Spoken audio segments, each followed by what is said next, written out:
చాతుర్మాస దీక్ష సందర్భంగా భాగ్యనగరంలో శ్రీ ఉత్తరాది మఠాధిపతులు శ్రీ సత్యాత్మతీర్థ స్వామీజీని దర్శించేందుకు కాకినాడ నుండి మధ్వసభ కమిటీ కార్యదర్శి కోపెల్ల శేషగిరిరావు నేతృత్వంలో బృందం బయలుదేరెళ్లింది. ఈ సందర్భంగా కాకినాడ టౌన్ రైల్వే స్టేషన్లో శేషగిరిరావు మాట్లాడుతూ తమ కమిటీ ఏర్పాటైనప్పటి నుండి సుమారు 14 సంవత్సరాలుగా శ్రీ సత్యాత్మతీర్థ స్వామీజీ చాతుర్మాస దీక్ష కార్యక్రమంలో పాల్గొనడం ఒక ఆనవాయితీగా పెట్టుకున్నామని, క్రమం తప్పకుండా ఇప్పటి వరకు ఆ వేడుకల్లో పాల్గొని గురుదర్శనం ముద్రధారణ స్వీకరిస్తూ వస్తున్నామని చెప్పారు.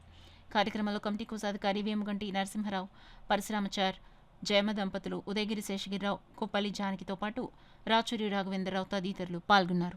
చాతుర్మాస సందర్భంగా హైదరాబాద్లో దీక్ష తీసుకున్నట్టు వారి దర్శనం ముద్రధారణ పాదపూజ నిమిత్తం కాకినాడ మధ్వసభ గ్రూపు ఈరోజు బయలుదేరి హైదరాబాద్ వెళ్తున్నారు. ఇంచుమించుగా 50 మంది అక్కడ హైదరాబాద్లో అందరం కలిసి స్వామివారి దర్శనం చేసుకుని ఒకరోజు సంస్థాన పూజ దీక్ష ఏర్పాటు చేస్తున్నాం.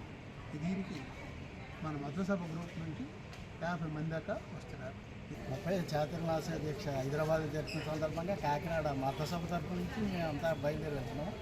ఇక్కడ వైజాగ్ నుంచి రాజమండ్రి, సామలకోట తదితర ప్రాంతాలు, ఎక్కువగా హైదరాబాద్ ప్రాంతం వాళ్ళు కూడా మధ్వసభ కాకినాడ తరపున రావడానికి ఎంతో ఆసక్తి, ఆనందం వ్యక్తం చేసి వాళ్ళు కూడా ఆ రోజు 24వ తారీఖు అంటే గురువారం నాడు అక్కడికి చేరుతారు. అందరు కలిసి 8 గంటలకి పాద పూజ, 9 గంటలకు ముద్రధారణ జరిగిన తర్వాత సంస్థాన పూజ, తదనంతరం తీర్థప్రసాదాలు తీసుకుని స్వామీజీ ఆశీస్సులు ఫలమంతా తీసుకుంటాం. ఇదంతా దిగ్విజయంగా జరుగుతుందని మేము ఆశిస్తాం.